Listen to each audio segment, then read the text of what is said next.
नमस्कार. सन्मान महाराष्ट्रामध्ये आपल्या सगळ्यांचं स्वागत. मित्रांनो, आता आपण शास्त्री नगरच्या या हॉस्पिटल्समध्ये आलेलो आहोत आणि इथे वोटिंग बूथ पब्लिकसाठी होतं. परंतु आम्ही जेव्हा अधीक्षकांना भेटलो आणि सिक्युरिटी गार्ड्सना जेव्हा भेटलो, तेव्हा आम्हाला कळलं की इथं बिनविरोध निवडणूक झाल्यामुळे हे कॅन्सल झालेलं आहे मतदान.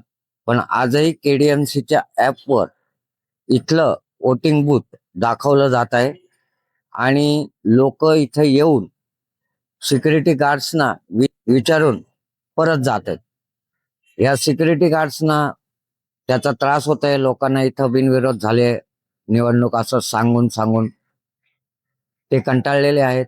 अधीक्षकांचं म्हणणं आहे आम्ही वरिष्ठांना ते विचारू.